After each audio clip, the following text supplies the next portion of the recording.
Most ghost stories end badly: possessions, deaths, disappearance. But this one is different because faith won. And I am going to tell you exactly how it happened, just like she told me.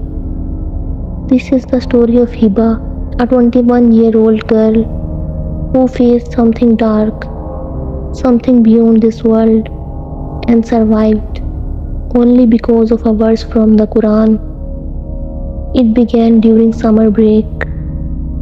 Ida had returned to her village after finishing her semester.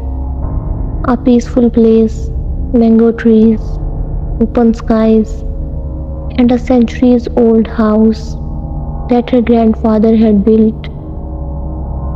The house was old, with creaky wooden floors and giant doors that made strange sounds at night. But Hiba never minded. She used to love staying there until this time. It was her third night there. She had just finished praying Isha, laid in bed, and scrolled through her phone. The room was dimly lit, the fan creaking above her. Suddenly, her limbs stiffened. She tries to move her fingers. They didn't respond. Her chest tightened. It felt like something heavy had climbed on her, like a cold, invisible force sitting on her ribcage. She wanted to scream, but her mouth wouldn't open. That's when she saw it. Out of the corner of her eye, a black shadow near her dressing table. It was shaped like a woman, but it didn't have a face, just two white glowing eyes, and it stood watching her. Hiba panicked. Tears rolled down her cheeks as she remembered something her mother always told her. When you feel afraid, when something's wrong, recite Ayat-ul-Kursi. With every ounce of strength, she began whispering in her heart, Allahu la ilaha illahu.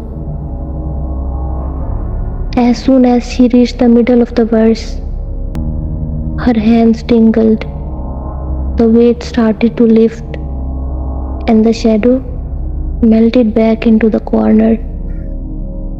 She gasped, sat up, and turned on the lights, but no one was there. She told her family the next morning, but they brushed it off. It was sleep paralysis. Don't worry. So she stayed quiet. But that was only the beginning. The second encounter happened 2 days later, around 3 a.m. She had left her Quran on the pillow and fallen asleep. Again the feeling, her body frozen, limbs stiff, eyes stuck open. This time she heard breathing, heavy, wet, right beside her ear. She couldn't move her neck, but she could feel the cold breath on her cheek. And then she heard a voice. Not loud, not whispering either, just inside her head. You left my place and came here. Now stay with me. Hiba's heart pounded. She began to recite Ayat-ul-Kursi again, struggling. Her lips barely moved. But as the verse progressed, the sound faded. The air lightened, her toes twitched, and suddenly she was free. She jumped out of her bed and began crying. The next morning, her grandmother quietly pulled her aside. I saw you walking in the corridor last night. Your hair was covering your face. But when I called out, you didn't answer. Hiba froze because she had never left her bed. Things got worse. Every night Hiba would feel a presence. Sometimes it whispered, sometimes it cried, and once she woke up with scratches down her arms, four parallel cuts like claws.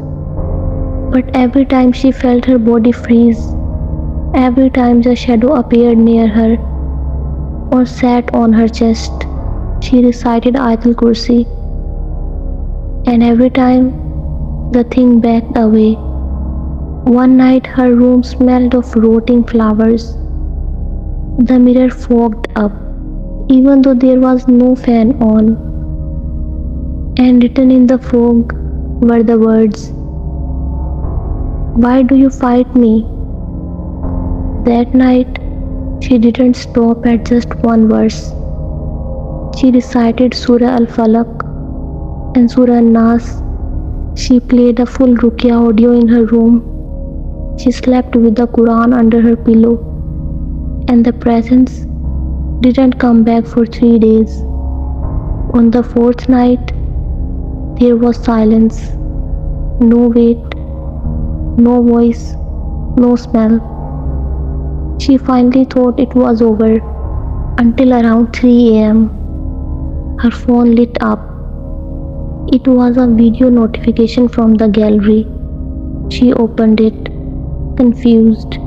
It was a recording of herself sleeping, and in the corner of the video, a black shape stood over her bed, watching, breathing, and in the last second before the clip ended, it turned towards the camera. With twisted features, a hollow face, and bloody eyes. That was the final straw. She packed her bags and left for the city the next day.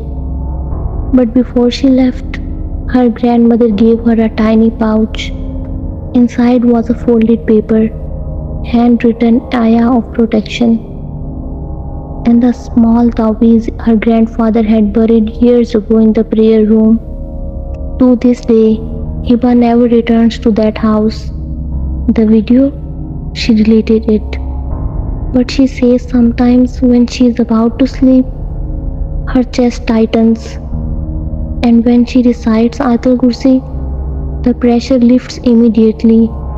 She believes it still tries to find me, but she knows as long as she keeps her faith strong, it will never win.